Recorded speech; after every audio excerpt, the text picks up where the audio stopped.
चलिए पहली बड़ी खबर के साथ शुरुआत करते हैं जो कि वॉर जोन से आ रही है। रूस यूक्रेन युद्ध में आज की सबसे बड़ी खबर आपको बताते हैं। पहली बार रूस के अंदर घुसे यूक्रेन के सैनिक। रूस की धरती पर यूक्रेन के सैनिकों का अटैक देखने को मिला। बेलगोरोद के अंदर यूक्रेन के 50 सैनिक घुस गए। इस वक्त की बड़ी खबर जो कि सीधे वॉर जोन से आ रही है। सैनिकों का हमला हुआ है, यूक्रेनी सैनिकों का हमला और सीधे रूस में घुसकर रूस के बेलगोरोद के अंदर घुसकर अटैक किया गया है। बताया जा रहा है 50 सैनिक यूक्रेनी सैनिक बेलगोरोद में घुस गए हैं।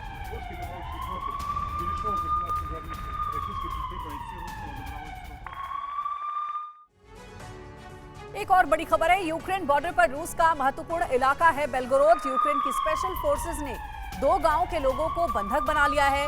रशियन वॉलंटियर्स कॉर्प्स के हैं ये हथियार लड़ाके और रूस के खिलाफ यूक्रेन की मदद करते हैं। फ्रीडम ऐप से सीखकर आप फलों को उगाते हैं क्या? अगर ऐसा है तो आपके फलों को 1 करोड़ फ्रीडम ऐप के जो ग्राहक हैं उन्हें बिना किसी खर्चे के आप उसे बेच सकते हैं। सीमा में यूक्रेनियन कार्रवाई को अंजाम देते हैं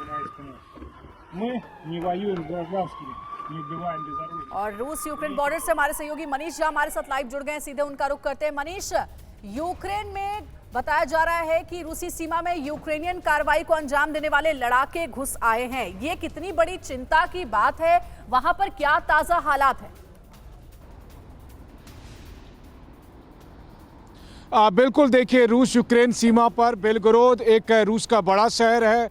वहाँ पर मैं खुद कई बार हो आया हूँ और मैं आपको बताऊँ कि वहाँ पर रूस की टेरिटरी में बेलगोरोद के कुछ सीमावर्ती गांवों में अभी एक खतरनाक किस्म का मिलिट्री ऑपरेशंस चल रहा है, जिसमें बताया जा रहा है कि रशियन वॉलंटियर कॉर्प्स के नाम का एक संगठन है जिसके 50 के करीब लड़ाकों ने 2 गांव के लोगों को बंधक बना लिया है। सुबह में जब एक स्कूल बस जा रही थी तो सबसे पहले 15 सैनिक वहां पर पहुंचे और उन्होंने ड्राइवर को बंधक बना लिया, उसे गोली मार दी और एक बच्ची भी उसमें घायल हो गई थी। और ये सारे लोग जो हैं वो यूक्रेन की तरफ से रूस में लड़ रहे हैं। तो यहाँ पर ये कहा जा रहा है कि पहली बार यूक्रेन की तरफ से रूस की टेरिटरी में एक भयानक मिलिट्री ऑपरेशन को अंजाम देने की कोशिश की गई है। हालांकि रूसी सैनिकों ने उस पूरे इलाके को अभी घेर रखा है और उन हथियारबंद लड़ाकों के साथ उनकी लड़ाई चल रही है, कार्रवाई हो रही है। अब यहाँ पर अहम बात यह है कि यहाँ 2 इम्पॉर्टेंट बात है। पहली बात कि साल भर में पहली बार ऐसा देखने को मिल रहा है जबकि यूक्रेन समर्थित लड़ाके जो हैं वो रशियन टेरिटरी में, रशियन लैंड पर यहाँ पर वो लड़ रहे हैं। और दूसरी बात यह है कि अगर ये रशियन वॉलंटियर्स कॉर्प के लड़ाके हैं क्योंकि वो यूक्रेन के समर्थन में उन्होंने एक पीली पट्टी बांध रखी है और वहां से उन्होंने वीडियो बनाकर भेजा है जो हम अपने दर्शकों तक पहुंचा रहे हैं। तो अगर ये रशियन वॉलंटियर्स कॉर्प्स है तो फिर ये वो जताना चाहते हैं कि देखिए बहुत सारे जो रशियन लोग हैं वो रूसी सेना की यूक्रेन में की जा रही कार्रवाई के खिलाफ हैं। तो एक बहुत बड़ा इंटरनेशनल मैसेज देने की भी कोशिश है और एक बहुत बड़ा हमला भी यहाँ पर बिल्कुल। और हमने देखा था मनीष किस तरीके से रशियन एयरबेस पर जब यूक्रेनी ड्रोन को मार गिराया गया था तो उस एक्शन का रिएक्शन बहुत कड़ा था रूस की तरफ से। अब एक बार फिर जब यूक्रेनी सैनिक सीधा दाखिल हो गए बेलगोरोद में तो उसका भी क्या कोई बड़ा और कड़ा रिएक्शन देने की कोशिश रूस की तरफ से की जाएगी?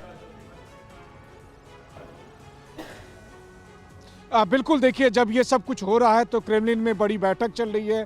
प्रेसिडेंट पुतिन को लगातार अपडेट किया जा रहा है। चर्चा तो यहाँ तक होने लगी कि क्या अब सही वक्त आ गया है जब रूस स्पेशल मिलिट्री ऑपरेशन का नाम बदलकर इसे युद्ध के तौर पर डिक्लेयर कर दे। वहीं दूसरी तरफ अगर मैं आपको बताऊं कि अभी बेलगोरोद का जब हम जिक्र कर रहे हैं तो रूस में और यूक्रेन के बॉर्डर पर एक तरफ बेलगोरोद है, दूसरी तरफ खार्किव रीजन है।